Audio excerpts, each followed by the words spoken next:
Did you guys know that there's a village in Japan with 3,000 of the world's longest living people? And this isn't just a coincidence. The reason these people are living so long is they're following this philosophy of Ikigai.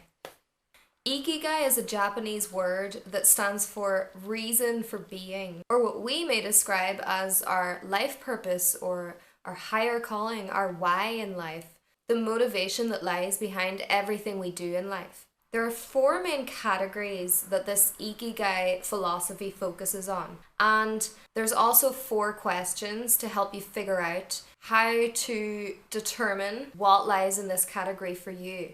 The categories are mission, passion, profession, and vocation. What you may find that is people often misunderstand one of these as being their Ikigai. But in fact, your Ikigai is a combination of all four of these things. So maybe you found a passion in life, but that might not necessarily be enough to make money from, to really influence the world, and to drive you to strive for better. Similarly, you might be really good at something and you might get paid for it. So that's your profession. But that might not excite you, that might not light the fire in you. That might not be fulfilling, and you might be searching for fulfillment through something else. So try not to get confused between what your Ikigai actually is, what your purpose in life is, and these other categories.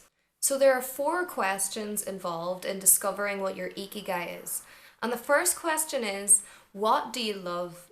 So write down a list of every single thing you can think of that you love. It doesn't even have to be something you can see yourself doing as a career or anything like that. Literally just write down anything that you love, whether it's food, eating out, or, walks on the beach, your dog, anything at all. Don't think about what category it falls into. Just write anything that you love.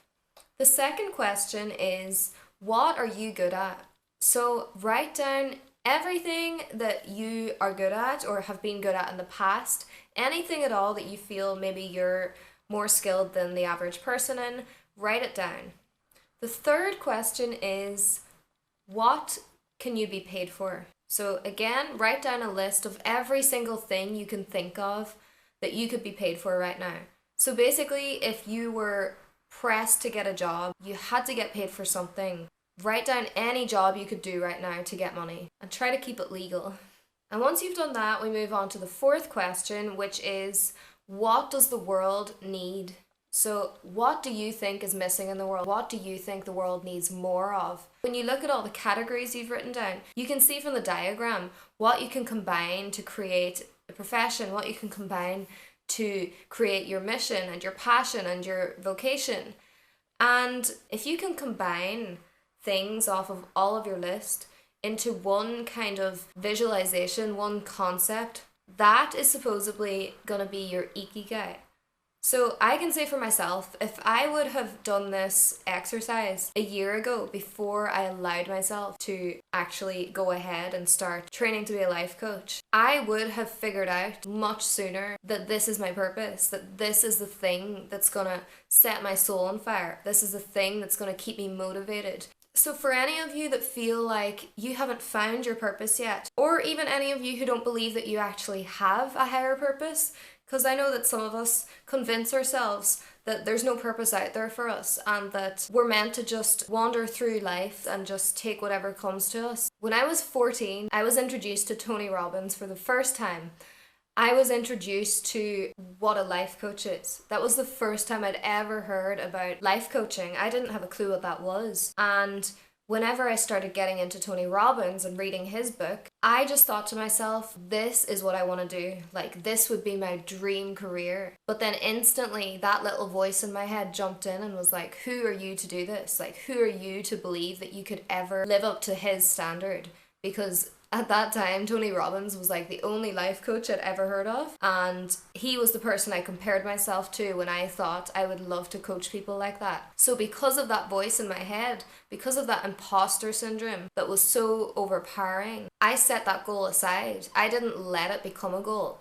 It was just a thought that came into my head, excited me for a second, and then all my negative thoughts and lack of self-belief buried it again. Between that realization that that would be my dream career and allowing myself to achieve that career, I went to university and studied something that halfway through I realized wasn't going to fulfill me. I worked numerous jobs just waiting for that thing that gave me that spark, that fire. I pursued a career in modeling and I was modeling part-time.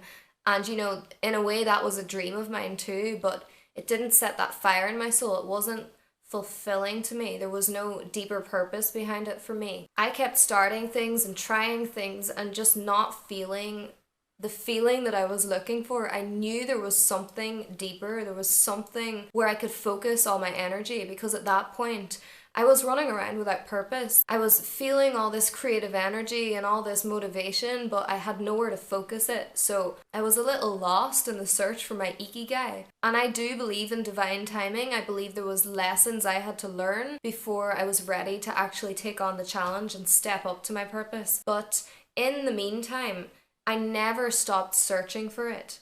And that's the most important thing. Don't ever stop searching for your why, for your purpose, for your Ikigai.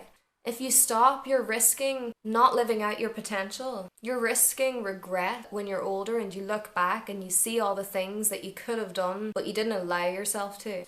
Start asking yourself these questions. Start thinking about what you love doing, what you could be paid for, what's going to make a difference in the world.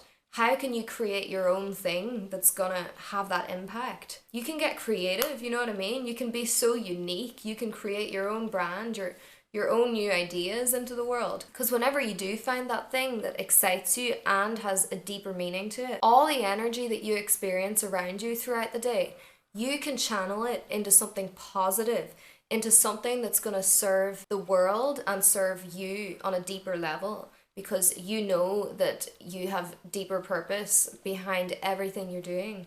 So for example, if you're working in a restaurant right now and you've discovered that your life purpose is working with vulnerable people, you can practice the skills through working as a waitress that you will be using in your future career to carry out your life purpose. Like, you can practice patience with your customers. You can practice understanding people better. You can utilize the skills at that time for your future, and everything's gonna have more meaning behind it because you're working as a waitress with direction. You're not just working there because you don't know what else to do.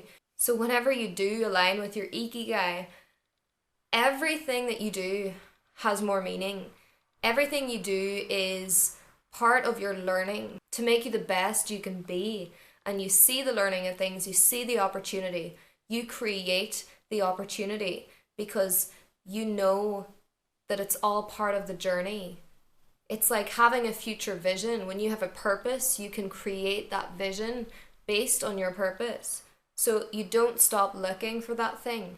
You don't stop asking yourself, is this getting me to the next part of my journey, or am I just stuck here? Take a chance.